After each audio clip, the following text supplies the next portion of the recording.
Oh, you're so sweet. You get a hug.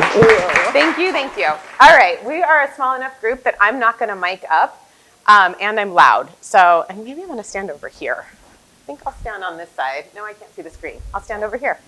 So I'm not going to mic up, and this is going to be interactive. So I did put in prompts for conversation and dialogue, so hopefully you all will join me in on that. I live in Denver, Colorado. This is my second time in Pittsburgh. My mother is a Pittsburgh Steelers fan, and so I'm so excited to be like looking out at this beautiful city as I do this presentation. Reminds me of her. Okay, so the key takeaway, I'm putting the headline first, is you have the innate power to change the course of humanity. We all do, and I'm going to take us through how diversity, equity, inclusion, belonging, growth mindset will get us there. So, our agenda. I have a new acronym, I'm so excited, DEIBIG, so D-Big, magic. Then we're going to talk about some blockers, right? Because even though we have this formula, there are reasons why we don't use it. And then our personal path to innovation. So first and foremost, let's talk definitions. I'm going real basic first. Diversity simply means variety. I really wanted to start with just some simple definitions because I think that there's a lot of discussion about what diversity, equity, inclusion, belonging are and mean. And so we're going to build with just some building blocks and then go bigger. Let me give an example. People with different lifestyles and different backgrounds challenge each other more. Diversity creates dissent, and you need it. Without it, you're not going to get any deep inquiry or breakthroughs. So the dirty secret of diversity, I always call it the dirty secret, is that it causes dissent. And that dissension is absolutely critical to not being in a room full of what we call yes men, to having your ideas questioned so that you get to the more powerful truth, the more powerful answer. But it's really uncomfortable. The gentleman earlier today, I believe his name was Chad, talked about being comfortable with the uncomfortable. It's uncomfortable to have your ideas challenged. It's uncomfortable to have to stand up and explain exactly why your idea is going to be a breakthrough idea and not be challenged. The reason why that works that way is because when we have disagreement from somebody who is socially different from us, we actually work harder. If I came up on this stage and I thought everyone was going to agree with me, I actually might not prepare as much. Now think about that. You're going to pick your political affiliation right now in your head. You're going to walk into a room of people who think just like you, and you're going to talk about your favorite politician. You're not going to do any prep for that. You've got your latest stats. You know what you want to say. There's no disagreement. But if you're walking in a room and you know that everybody is the exact opposite political affiliation of you, you're going to prepare. You're going to write down your sources. You're going to think about what those statistics are that you are going to try and change that person's mind. That is the power of diversity. It prompts you to work harder. It jolts us into cognitive action in ways that simple homogeneity does not. Now, I'm going to give a brief side note here because we get a lot of questions about diversity of thought. What about diversity of thought, Elaine? It can only work if that person has a different distance traveled, all right? So if everyone in the room is within 5 years of age of each other, and everyone has the same socioeconomic background and maybe went to the same universities and has the same race and ethnicity and the same gender, you're not going to get that diversity of thought. It requires difference. So maybe if someone has a hidden disability, you might get some diversity of thought. Someone is a combat veteran, you might get some diversity of thought. Even if people look the same, but there's a difference in their story, and that is required. And so I'm going to give an example of Howard Schultz of Starbucks. If anyone knows his origin story, he grew up poor in the projects of Brooklyn. His father, and this is his quote, "My father never got a chance to work for a company that respected him. He was an uneducated war veteran. In the back of my mind, I've been trying to build the kind of company that my father never got a chance to work for." His father was disabled. He spent most of his time demoralized on the couch, and Howard would come home from school and see that day after day, year after year. And he said that when he built Starbucks, that he put in healthcare as a mandate if you worked part-time, and he also put in share and stock options even if you worked part-time. And he said, and every time Starbucks has a bad quarter, that's the first thing my investors want me to remove. Now, if Howard had not had this experience of growing up poor, of watching his father in such just a really low place and really never being able to get past being a war veteran, then we would not have those benefits in Starbucks that we have today. That's the power of diversity of thought. Even though Howard looks like most executives in the United States, or actually the world, he has a different distance traveled. Okay, equity. Literally just means your needs are met. Equality is everyone's getting the same, regardless if the need is right for them. And equity is that everyone gets the need, understanding barriers, circumstances, and conditions. This is a very simple concept. It's fairly controversial, actually. People believe that this is fair, and that when we change to accommodate folks, that we're being unfair. And I would say that it's actually the other way, that this is more fair than this. Now, what's required to really believe in the power of equity is that we have some curiosity and some compassion. And it's very hard to do sometimes. But Advil recently came up with their pain equity project, where they talk about how the Black community's pain in general is ignored by the medical profession. Now, there is a disparity in healthcare in the United States. We saw during COVID the huge numbers for the Black and Indigenous communities. They were deeply impacted. They had very high death rates. And all of that is basically a broken system of inequality in our healthcare system. Advil's taking it a step further and quantifying the Black community's pain. And I'm just going to play this one video. They have about 6 stories out, and this is one woman's story. It's less than a minute. So at age 14, I had already started experiencing excruciating menstrual cramps. It was until pretty much age 24 when it just started getting debilitating. I didn't realize something was growing inside of me, and now I'm dealing with the consequences of the negligence that I've been facing all these years. Was it on me because I wasn't going to the right doctors, or is it that you guys are not paying attention and you just don't care about the pain that I'm experiencing? My name's Eticia, and believe me when I say that suffering in silence is not strength. It can kill.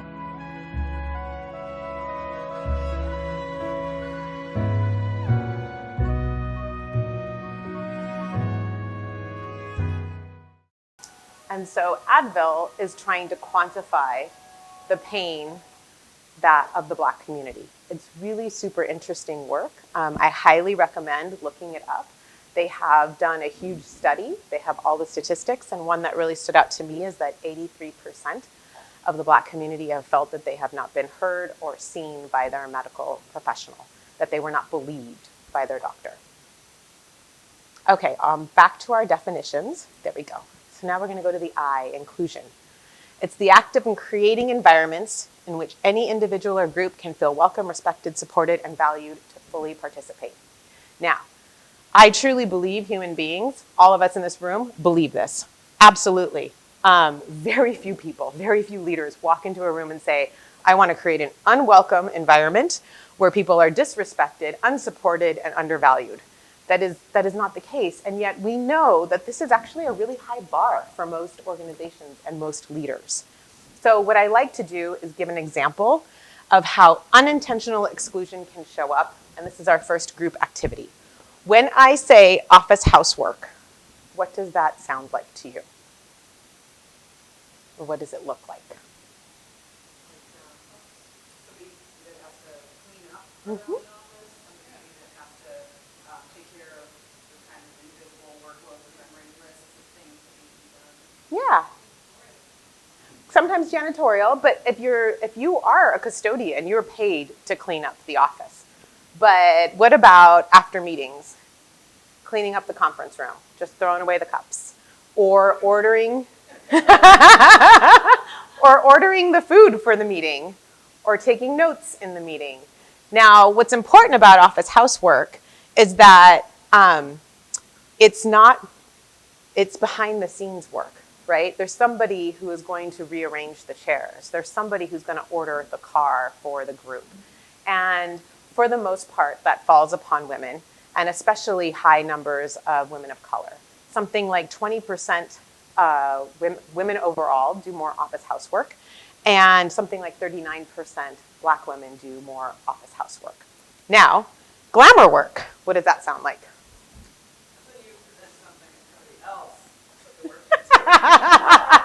What were you going to say, Mark? Presenting, yes. Usually, this is important, it's tied to revenue, okay? It's tied to clients. It's tied to being in the spotlight. And now, here's where the inequality really happens. When it's time for promotion, when it's time for performance reviews, the person who presented to the client and got the star project is going to rank higher than the person who cleaned up after every meeting and who did the dishes and who ordered the food and rented the car, even if they're in the same equal position. And we just know statistically that women do this more.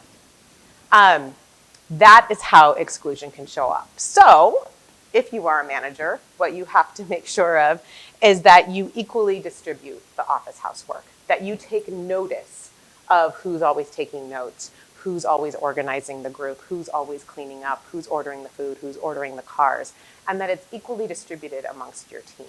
And vice versa, who's getting the glamour projects, equally distributing those as well. Now, I did have a manager once ask me, I have someone on my team that just doesn't want the bigger projects, doesn't want the glamour work.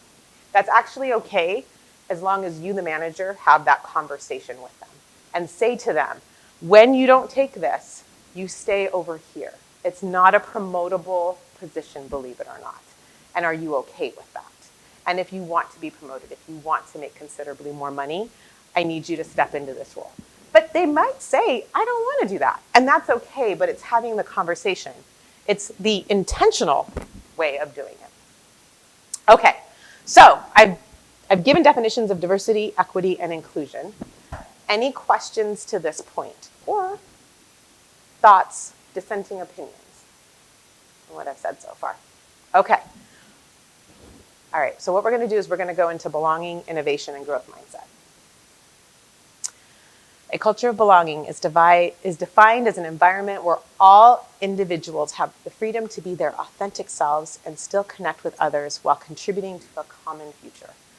What's really exciting is authenticity and connection. These are just deeply human desires and needs. Our desire to show up exactly as who we are and to do it while connecting with other human beings. If COVID showed the world nothing, it showed us just how social we all are. Even the most introverted of ourselves still require connection. What people don't necessarily understand is that diversity, equity, and inclusion come together to form belonging. Belonging is actually the output of those three. Hold on, let's see here. There we go. Okay, so how do you intentionally create belonging? It's really about creating psychological safety, and here are all the ways to do it. Storytelling, being authentic and vulnerable, demonstrating compassion and empathy, asking people how they feel, and looking them in the eye and actually waiting for their answer, inviting others into our social circle, sharing authority, soliciting input, amplification, which really just means saying, gosh, Kalia, you're doing such a good job. Can you tell us more about X, Y, and Z? Advocacy, being an advocate on someone's behalf. You know, someone maybe behind the scenes, you sponsor them in rooms where they're not, and you say, wow, Julie's done such a good job. I really want to put her on the next project. Now, I'm going to demonstrate storytelling and being authentic and vulnerable because we're going to raise the psychological safety of our room. So, I was the VP at Charles Schwab. I was at a really high point in my career, and I was being heavily recruited by many different companies. And I chose the one that I thought I could make the biggest impact, which was CrossFit. And unfortunately, when I went there, the man who hired me got sick within 3 months of being there, and he actually ended up having to leave the company. And I learned one of the most important lessons I've ever learned in business, which is if you are a change agent, if you are being hired to make a change, you need two things. You need the leaders to be 100% on board, and they need to have your back the whole way through. Losing that person was a tremendous just sort of miss in my career, because I lost the person that was going to be the champion of the change that he had hired me for. And so now I'm just sort of floundering in a culture that really didn't want the change to begin with. He was really the catalyst for the change. And so what has happened for me is that now the conversation around DEI has changed. I am not as sought after. And I find myself going onto job interviews and being in the final round, not necessarily not getting the job because they hired somebody else, but because the job is being removed. And that has been going on for about 18 months. It has been harrowing, to say the least. But I'm sharing that because I'm a human being too, and I don't have all the answers, but it's important to show your humanity to everyone as leaders in order to create that sense of belonging. If you are a leader, this is your playbook for your teams. This is what you need to do all of the time, because it is deeply important to have that amongst your teams so that people bring their best selves and give you their best ideas and want you to succeed as well. Okay. I have learned that people will forget what you said, people will forget what you did, but people will never forget how you made them feel, whether it's positive or negative. But as a leader, this is your true north. You just want people to remember you, that you are the leader that will advocate for them, that will create that psychological safety for them so that they can have dissenting opinions and tell you when you're wrong. Okay, innovation. And this is going to be a conversation. So the phone was invented. Then we had the really early cellular phones, and then we got the smartphones, which is an innovation. Do we think that the cellular phone was an invention or an innovation? I think it was an innovation as well. I don't think, because this literally created something that didn't exist before, right? Before this, it was telegraph, but it was also horse and buggy and doves and smoke signals. Like, there were a lot of things before this, but none of them as immediate. But yes, the smartphone was an innovation. And I think what's important here to remember, because people think of this sometimes as an invention, is that they took something and they made it have, actually, let's do the definition, value and growth. So it was really interesting because I was trying to come up with definitions of innovation, and I really just liked this quote. However you measure it, it has to increase value and drive growth, whatever your innovation is. And I think we can all agree that the iPhone has created value and driven growth. All right, that's the other I. Now let's go to a big one, growth mindset. We're going to spend a little bit of time here. I'm sure everyone's heard the term growth mindset. And has anyone read Carol Dweck's mindset book? Awesome. Or seen her TEDx talk?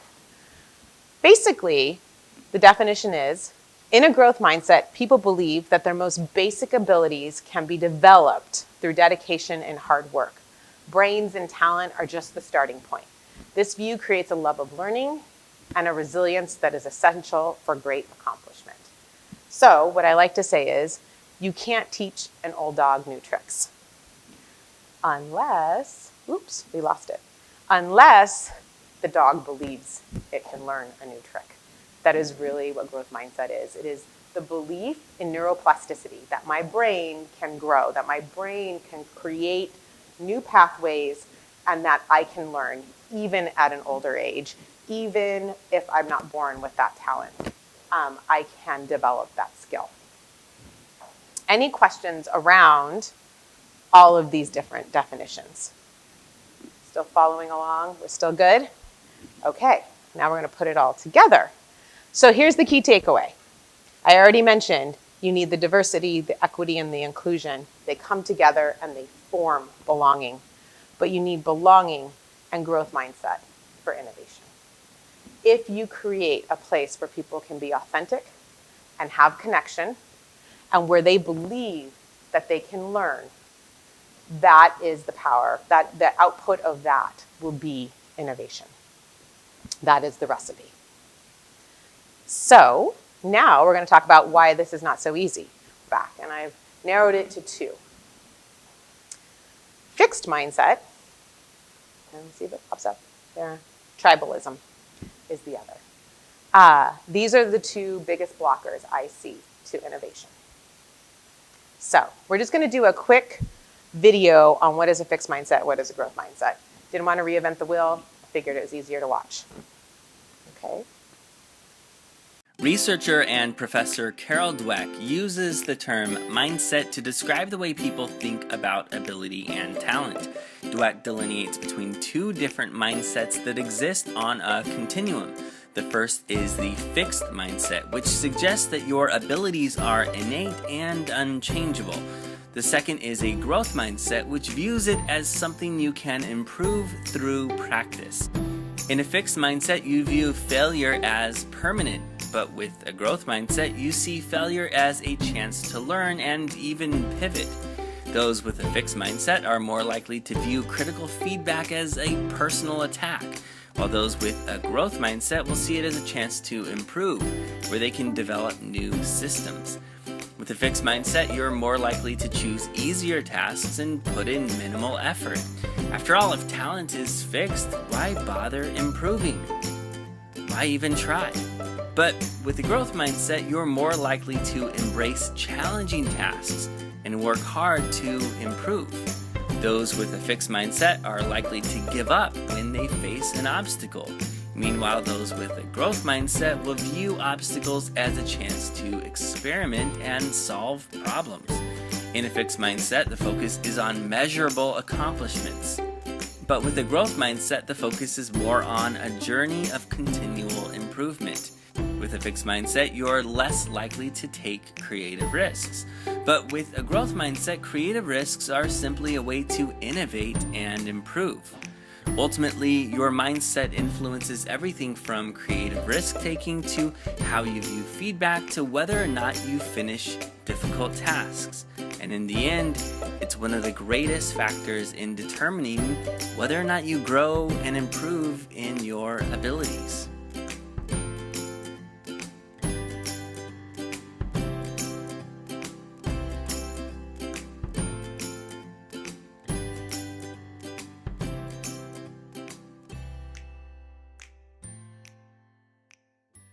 So we're going to have another quick discussion. So just to recap, a fixed mindset, you're avoiding challenges, you refuse to receive feedback or criticism, you're focused on proving yourself, you feel threatened by other success, can't accept failures and mistakes, shy away from unfamiliar things, and believe that talent is static. What's really interesting about both the growth mindset and the fixed mindset is that it's a continuum. Very few people are 100% fixed mindset and very few people are 100% growth mindset. We're all on a continuum. And so I actually would like each of you to think about an area of your life where you have a fixed mindset. I will say that I had an interview where the recruiter actually gave me immediate feedback. And he had said to me, you don't have enough culture change experience. And I got extraordinarily defensive and was so pissed off. And I was very much in my fixed mindset. I was like, well, if the guy hadn't gotten sick and left the company, I'd have lots of change management experience, but that's not what happened. And so my point is that I would like all of you to think about where this is in your life. And then growth mindset.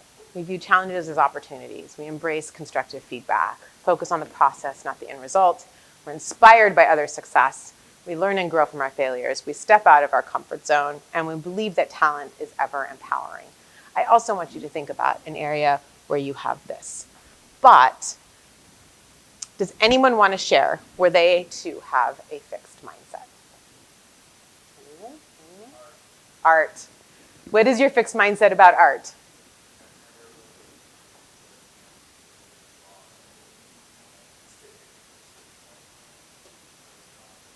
Okay, all right. Yeah, and it's an innate thing. You're like, well, I don't have that natural ability, so I'm just gonna stick with being an educator, stick with what you know. And yet you could probably go on YouTube and learn how to make, something that's a little bit better than stick figures. You might not be Michelangelo, but you'll, step 5 steps more towards better art. Yeah, that's the simplicity of it. Anybody else? Where you have a fixed mindset? It could be about your kids, it could be about your partner, it could be about diet and exercise. All right, we don't have to stay there too long. But I do want you to think about where you are here, because one of the best ways to get to growth mindset is to recognize where you do have fixed mindset. It's just the recognition of it. Okay, so let's tackle tribalism. We are in Steeler country, we're in football land, so I picked this image.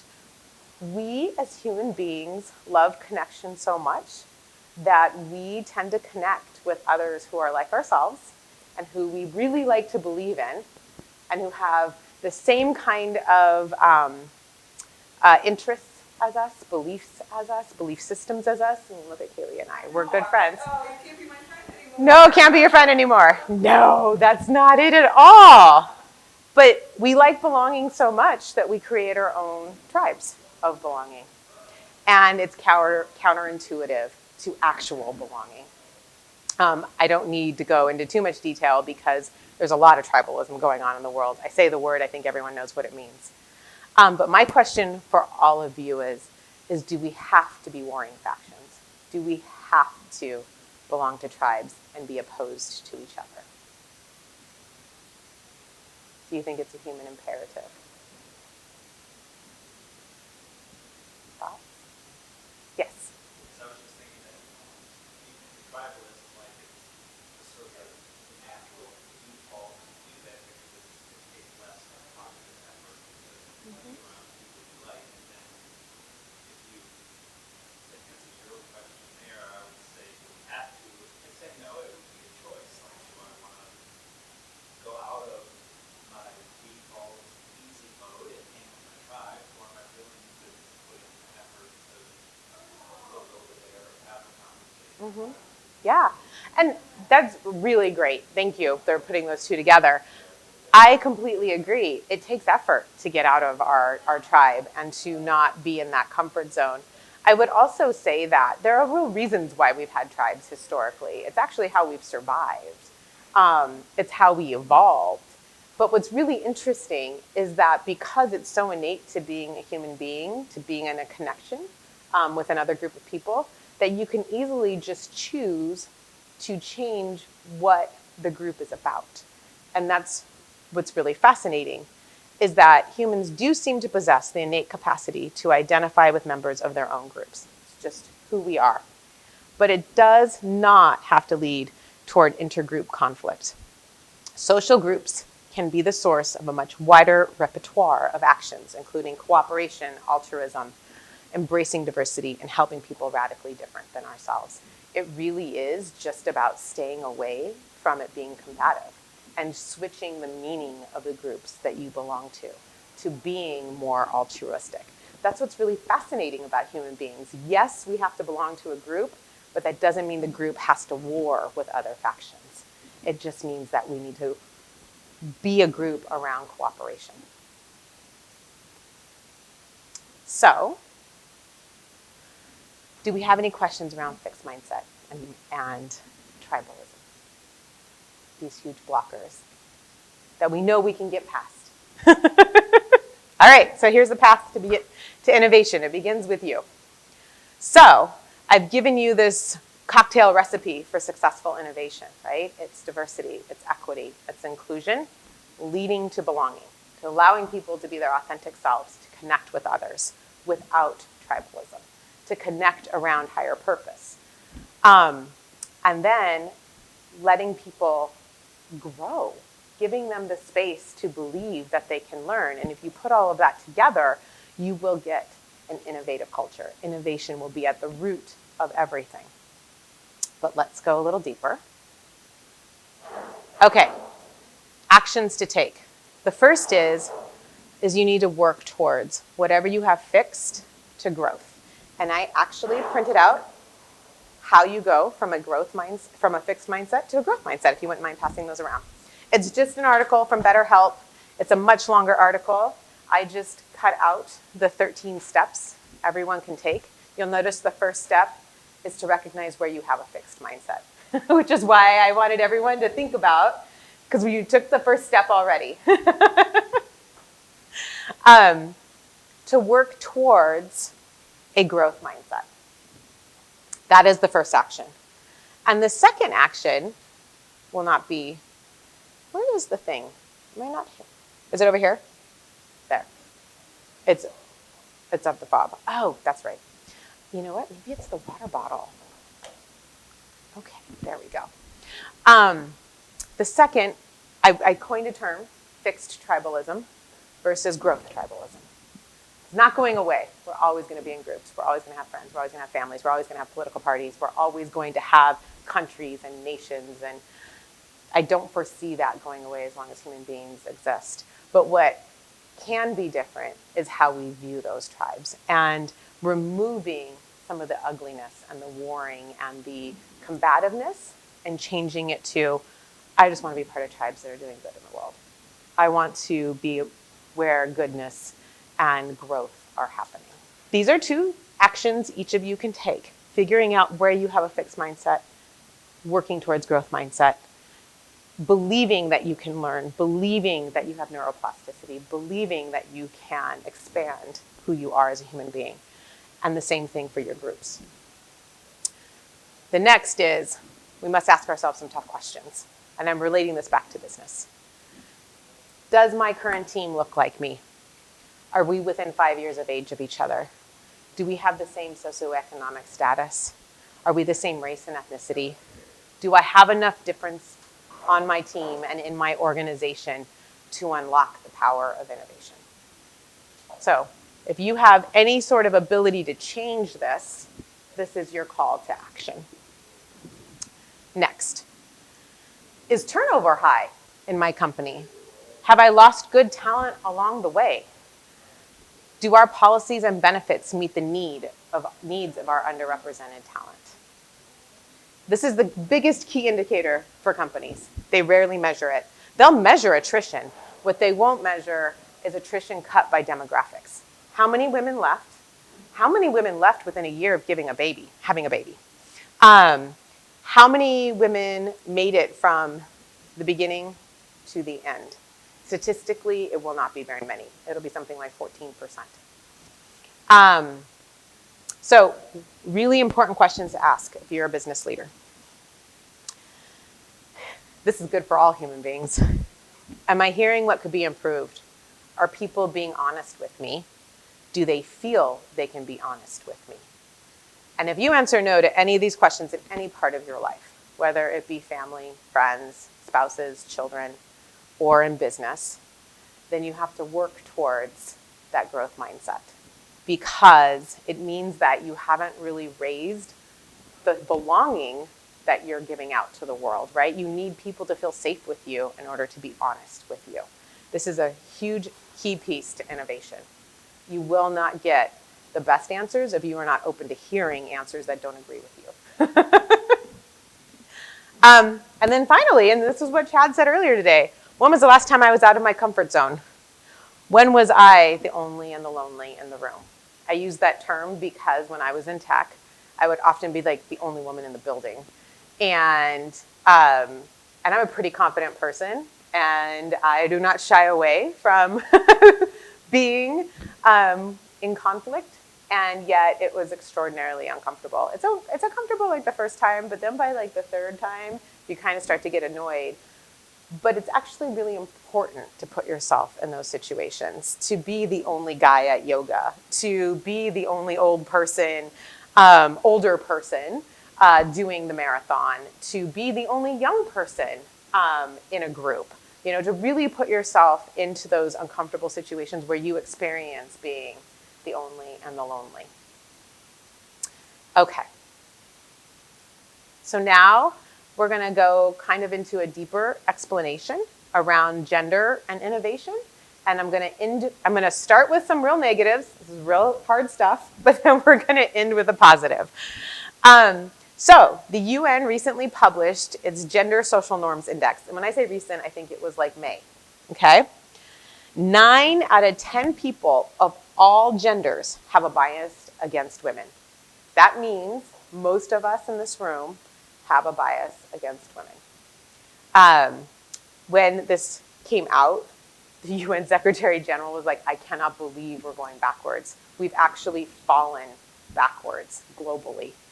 And then they went on to say that women leaders are often judged more harshly than their male counterparts. Again, huge global study. Then, as Lean-In points out, employees who switched jobs in the last 2 years, and they're talking about 2021, 2022, 2023, 48% of women leaders did so because they wanted more opportunity to advance. And for every woman at the director level who got promoted at a company, 2 women directors were choosing to leave the company. Never going to get ahead. Never statistically going to get ahead. That's actually why the numbers stay stagnant. Because you'll go out and recruit and recruit and recruit women, and then you have this leaky faucet where they're all just churning and leaving. And this is the quantifiable aspect of that recently. And then finally, the innovation cost.